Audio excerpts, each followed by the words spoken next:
there is a sum of money, £19 billion a year. There's a rebate. That is debited from the UK government, yes. That is, you think, debited from the UK government. So what I think is consolidated fund. It's how the ONS defines it itself. Right. It's not, in fact, debited from the consolidated fund. £6 billion of it never leaves the consolidated fund. It is, in fact, debited. That's exactly what the ONS says. If you don't like that, then you should argue with the ONS, not with me. I'm just telling you that it never leaves the UK. It's debited from the UK. For the whole of this period. It never leaves the UK, it never crosses the exchanges. When you're sitting in your slippers talking to Mrs. Tyrie and you're looking at your bank statements, and you look at your bank statement and it says X amount of money is debited from your account, that means it's gone from your account, doesn't it? It's pretty clear what that means.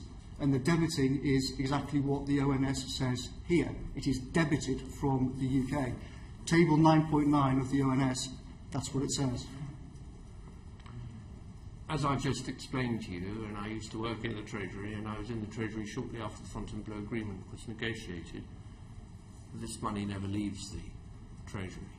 And I think it's quite significant, therefore, that we should work off figures that have some plausibility. 19 billion is not the figure that we pay across the exchanges. We pay 13 billion across the exchanges. We are debited 19.1 billion according to the Office of National Statistics. That's an accounting procedure, but the money never leaves the UK, Mr. Cummings. What happens on your bank statement when you're debited? £19. That means you're debited £19. That's what the ONS says we're debited, 19.1 billion. How much of the EU's expenditure in the UK do you think we, a UK, after Brexit, would want to continue with? How much of the what, sorry? I didn't catch what you said. How much of the EU expenditure that takes place in the UK do you think we would want to continue with after Brexit?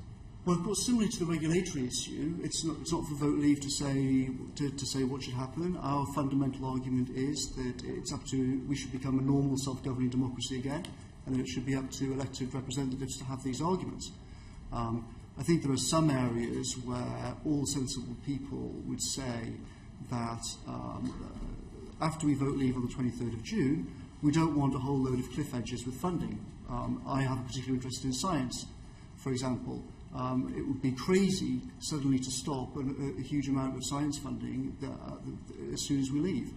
So I think that a lot of the money which currently is spent by the EU in this country, we would continue, some of it permanently, some of it temporarily. In some areas, I would hope that the British government, freed from the nightmare of Brussels, would actually choose to spend more money. But that will be up to the democratic government of the day.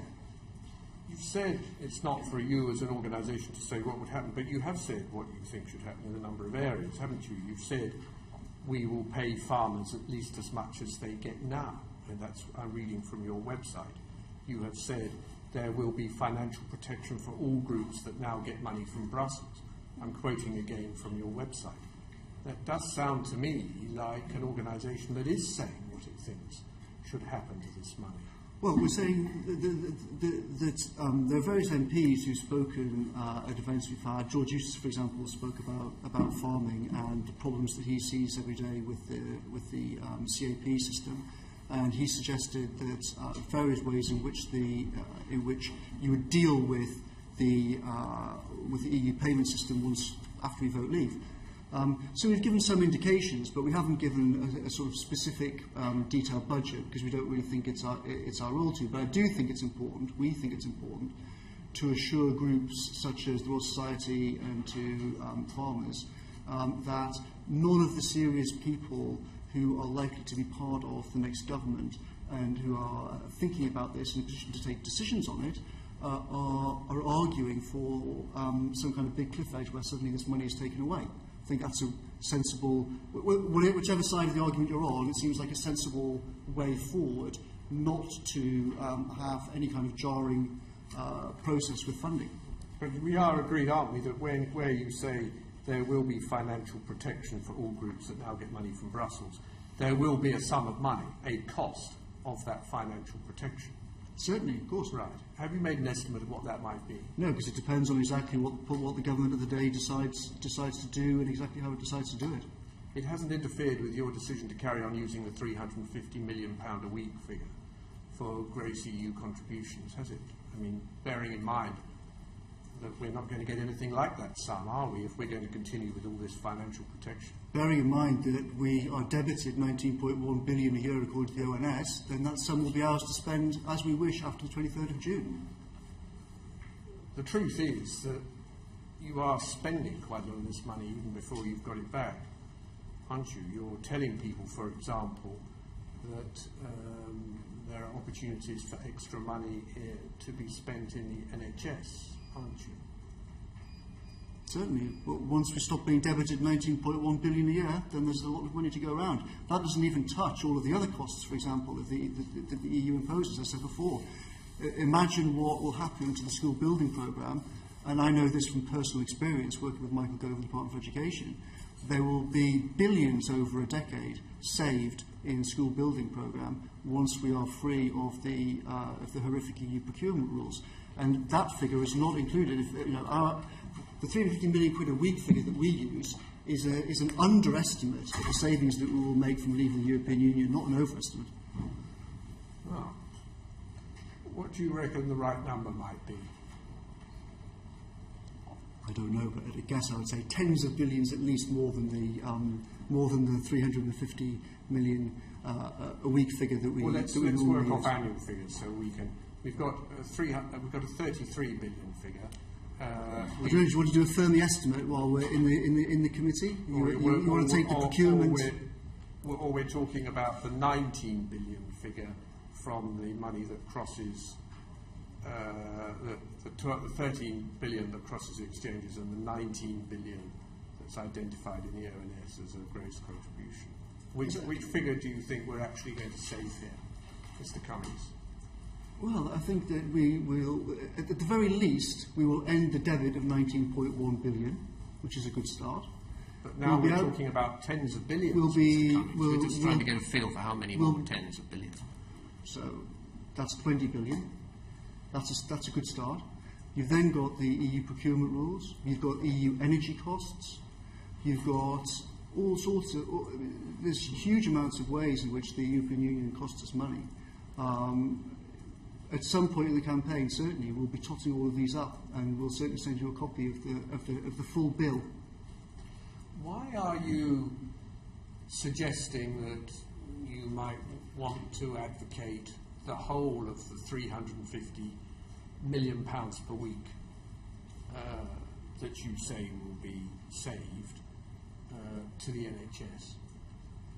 Some of our supporters do. We have Labour supporters such as Gisela Stewart and Graham Stringer. I'm not suggesting some of your supporters do. I'm suggesting you do as an organisation.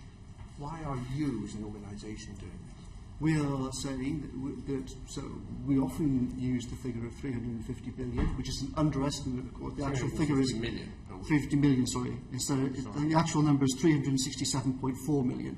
But so as we weren't misleading anybody, we rounded it down to 350 million. Okay. I'm just asking you why you're suggesting in some of your literature that you might allocate all of that to extra spending on hospitals.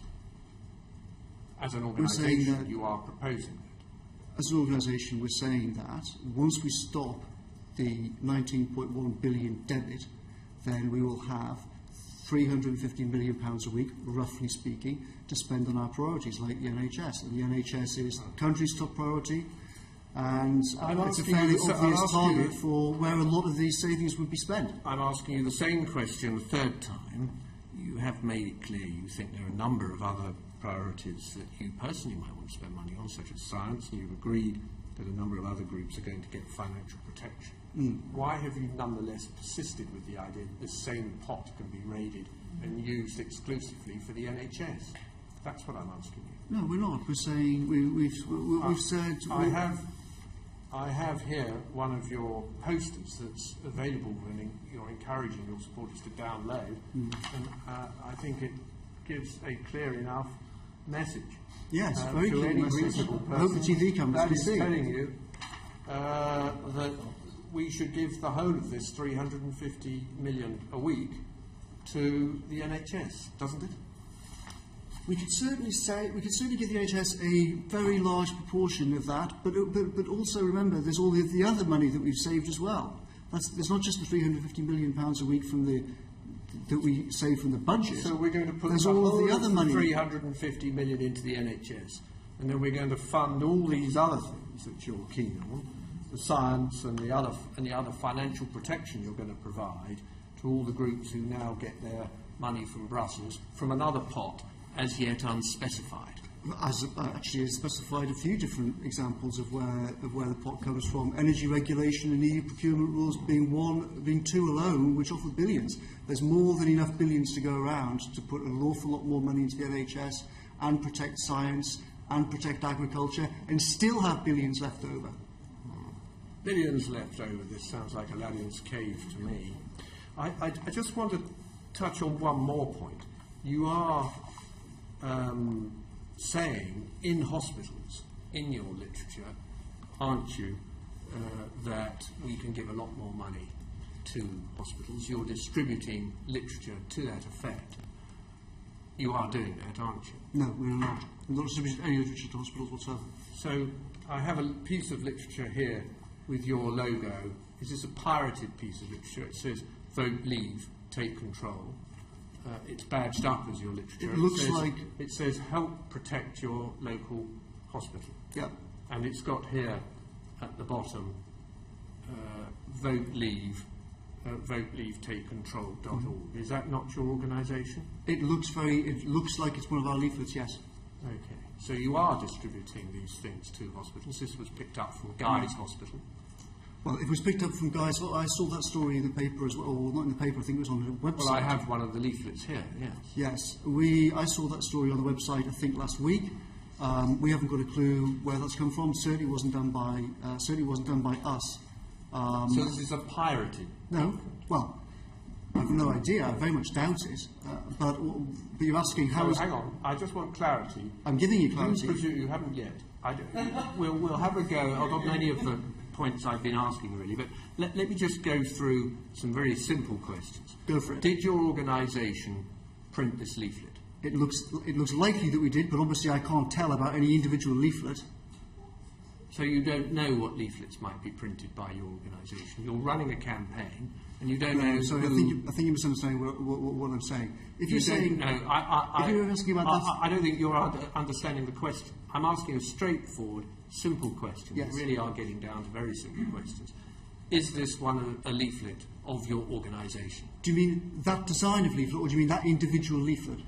I'm asking you if this leaflet is one of your organisation's leaflets. Yes, it is. As I said at the start, we've answered question one.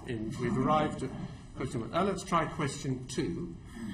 Do you think that it is reasonable that somebody might misconstrue this leaflet at first glance as a leaflet produced by the NHS, since it has an NHS logo in the top right-hand corner? No, it says vote, leave, take control on the bottom with our logo. Okay. What do you make of that logo there, that NHS logo? What do I make of it? Well, do you think it looks like the logo of the NHS? Looks roughly like it from here. Yes. Well, it looks roughly like it from almost any distance. Here is an NHS document encouraging you to eat better food. And you'll see that the logo is strikingly similar. In fact, they're almost identical. It takes an expert eye to tell that the one is not the other. One of them is italicised slightly, one of them is not. Do you, now that you've had a chance to consider whether you did in fact produce this leaflet, and you've now agreed that it does look like an NHS leaflet at any reasonable distance, do you think it might be a good idea to think twice about putting out literature as misleading as this? No, I certainly don't. I think you're confused about what my answer was before. I thought you were asking me, is the leaflet you're holding in your hand being put into a hospital, has that come from us? And I was saying, no, it hasn't come from us. As in, we did not distribute leaflets to the hospital. We are as baffled as everyone else about the story that appeared on the website. That hasn't happened because of us, hasn't happened in my direction, nobody in the office knows why it's happened. That's what I was saying. If you're saying you've got one of the leaflets from that hospital and you're holding it up in front of me and saying, is this yours? My answer is, it looks like it's something that we've printed, but it's certainly not something that we've put into, I think you said Guy's Hospital or Thomas's Hospital, or perhaps they're the same thing, I'm not sure. Okay. Chris Phil. Thank you, Chairman. I'd like to start by asking about the costs and benefits